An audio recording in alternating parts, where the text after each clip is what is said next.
श्री हरि विठ्ठल शिव महापुराण की कथा जो कि पंढरपुर महाराष्ट्र में चल रही है। आज द्वितीय दिवस की कथा का भी समापन हो चुका है। अगर आप किसी कारणवश कथा नहीं सुन पाए तो इस छोटे से वीडियो में आपको कथा की महत्वपूर्ण जानकारी, उपयोगी पत्र जानने को मिल जाएगा। आज की कथा बहुत ही उपयोगी पत्र और रोचक जानकारियों के साथ है, इसलिए आप लोग जरूर श्रवण करिएगा।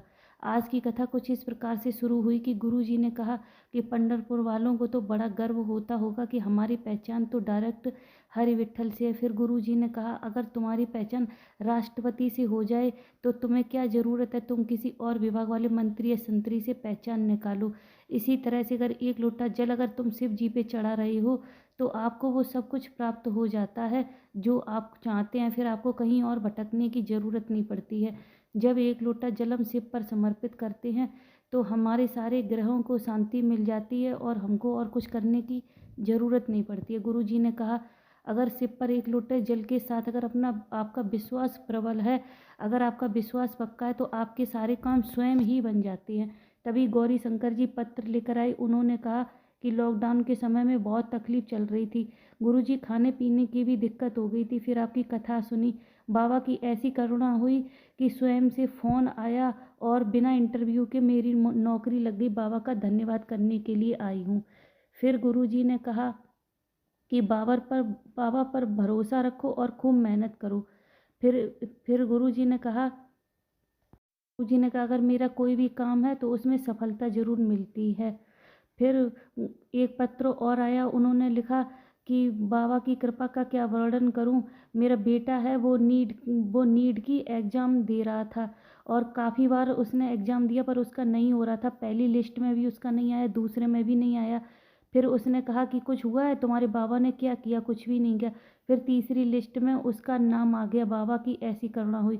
गुरुजी ने कहा कि जिस तरह से खून की जांच होती है, हृदय की जांच होती है, शरीर में कई प्रकार की जांच होती है, उसी तरह से हमारे धन की भी जांच होती है। अगर हम शिव महापुराण तक जा पा रहे हैं, अगर हम वहाँ पर जाकर कुछ भी कर पा रहे हैं तो समझ लो कि हमारा धन सही है। गुरुजी ने कहा, और हमारा अन्न कैसे पता चलता कि हमारा अन्न सही है? गुरुजी ने कहा, अगर हम भजन कीर्तन में मेरा मन लग रहा है, शिव महापुराण की कथा में अगर आपका मन लग रहा है, आप अच्छे से ध्यान से कथा सुन पा रहे हो तो समझ लो कि हमारा अन्न ठीक है। गुरुजी ने कहा कि जिस तरह से ट्रैफिक लगा हो और हम परेशान हो जाते हैं कि यह कब खुलेगा, उसी तरह से हमारे जीवन में दुख तकलीफ होते हैं। हमें परेशान नहीं होना चाहिए, बाबा पर विश्वास रखना चाहिए। जिस तरह से ट्रैफिक निकल जाता है उसी तरह से हम भी अपनी परेशानियों से ज़रूर अवश्य निकल जाते हैं अगर हमारा विश्वास पक्का है तो।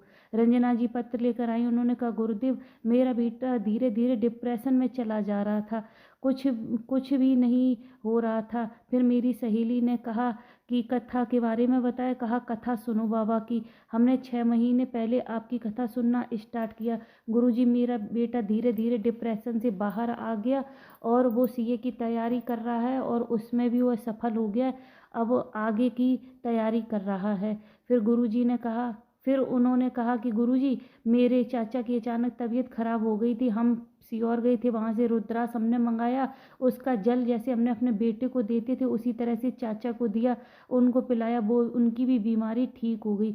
गुरुजी ने कहा कि पानी में डूबने वाला मर जाता है लेकिन शिव महापुराण में डूबने वाला तर जाता है। फिर गुरुजी ने कहा कि जिस तरह से भोजन हम बनाते हैं तो वो 2 तरह से हम बनाते हैं। एक, अगर घर में किसी का झगड़ा हो जाए तब हम भोजन बनाते हैं, एक हम प्रेम से भाव से भोजन बनाते हैं। तो गुरुजी ने कहा दोनों का स्वाद अलग अलग होता है। उसी तरह से जब हम पशुपतिनाथ का व्रत रखते तो वो भी 2 प्रकार से रखते हैं। एक हमारा भाव होता है पता नहीं काम होगा कि नहीं होगा, एक होता है कि अगर हमने पशुपतिनाथ का व्रत रखा है तो बाबा अवश्य ही हमारा काम करेंगे और ये हमारा काम होकर ही रहेगा। तो बाबा पर अगर विश्वास पक्का है तो बाबा की करुणा भी जरूर होती है और हमारा काम भी अवश्य होता है। तभी रूपाली जी पत्र लेकर आई। कहा, 25 साल से रजो धर्म की तकलीफ थी, बहुत पीड़ा होती थी, डॉक्टर को दिखाया तो डॉक्टर ने 2 गठाने बता दी थी। ऑपरेशन के लिए डॉक्टर ने कहा। मेरी ननद ने कहा, शिव महापुराण की कथा सुनो, उसमें जो सीओर वाले उपाय बताते हैं वो करो। फिर हमने छत्रपति शिवाजी नगर की कथा सुनी और वहाँ पर बाबा से प्रार्थना की कि बाबा ऑपरेशन ना कराना पड़े, मेरी गठाने गल जाएं। फिर वहीं से हम रुद्राक्ष लेने के लिए सीहोर चले गए। फिर हमने ऑपरेशन की मेरी डेट आ गई, हम डॉक्टर को दिखाने के लिए गए तो डॉक्टर ने कहा पेट में इन्फेक्शन है, अभी ऑपरेशन नहीं होगा।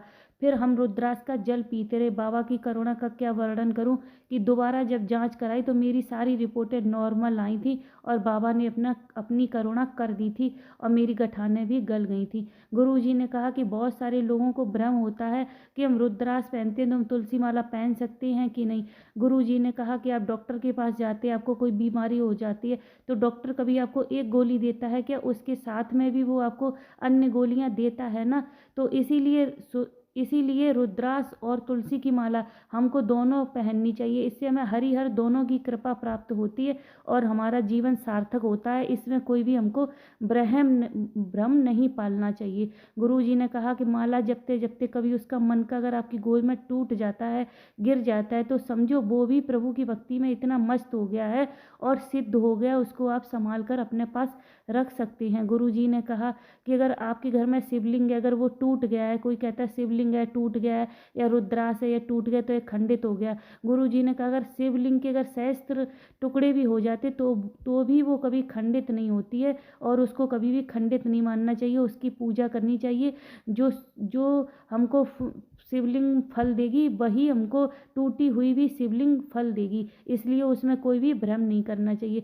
गुरुजी ने कहा कि काशी काशी 5 बार बोलने से हमको मोक्ष प्राप्त होता है, लेकिन हरि विठ्ठल बोलने से हमारा जीवन ही तृप्त हो जाता है और हरि विठ्ठल में हमें हरि और हर की दोनों की कृपा प्राप्त होती है। गुरुजी ने एक उपाय भी बताया है। गुरुजी ने कहा है अगर बेल वृक्ष के नीचे अगर हम झाड़ू लगाते हैं और पार्थिव शिवलिंग प्रदोष के दिन, शिवरात्रि के दिन या सोमवार के दिन अगर हम बनाते हैं और उसका पूजन करते हैं तो अगर हमारी नौकरी की इच्छा है तो नौकरी लगती है, अगर हमारी कोई भी कामना है तो वो अवश्य पूरी होती है।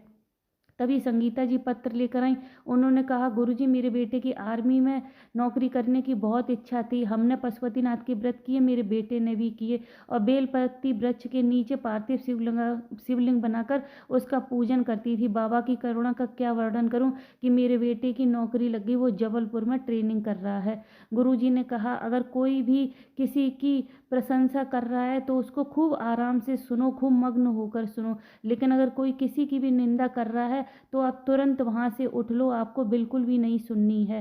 तभी वैशाली जी पत्र लेकर आई। उन्होंने कहा मेरा बेटा जो कि मेडिकल नीट की तैयारी कर रहा है, कई साल निकल गए, उसका तो भगवान से भरोसा ही उठ गया था, उसने भगवान पर भरोसा करना ही बंद कर दिया था। फिर मैंने उसे समझाया, हमने कहा एक लोटा जल लेके शिव जी के मंदिर जाओ, बाबा पर भरोसा रखो, बाबा अवश्य सुनेंगे। फिर उसने बाबा पर भरोसा किया और आगे की तैयारी करने लगा। बाबा का धन्यवाद करने के लिए कथा पंडाल में आई हूँ कि बाबा ने उसकी नौकरी लगवा दी। फिर गुरुजी ने कहा मेरा समस्त भारतीयों से निवेदन है, अगर तुम्हारा जन्म भारत की धरा पर हुआ है, अगर भारत में तुम्हारा जन्म हुआ है तो जीवन में एक बार हरि विठ्ठल के दर्शन, पांडुरंगा के दर्शन हमको जरूर करना चाहिए। हमको पंढरपुर हरि विठ्ठल के दर्शन जरूर करने आना चाहिए, चंद्रभागा नदी के जरूर दर्शन करना चाहिए, जिससे कि हमारा कल्याण हो, हमारा जीवन सफल हो, हमारी कोई भी कामना होगी, कोई भी इच्छा होगी तो चंद्रभागा नदी जी और हरि विठ्ठल जी हमारी वो कामना पूरी करेंगे। क्योंकि हरि विठ्ठल में और पंढरपुर में जो हरि विठ्ठल हैं वो हरि विठ्ठल ही नहीं, उसमें हरिहर दोनों हैं, इसलिए गुरुजी ने सबसे निवेदन किया है। इसी के साथ साथ आज की कथा विश्राम होती है। अगर हमसे बोलने में, कहने में कोई भी त्रुटि हुई हो तो उसके लिए हम क्षमा चाहते हैं। श्री शिवाय नमस्तुभ्यम। हर हर महादेव। कल मिलते हैं नई कथा के साथ, तब तक हर हर महादेव।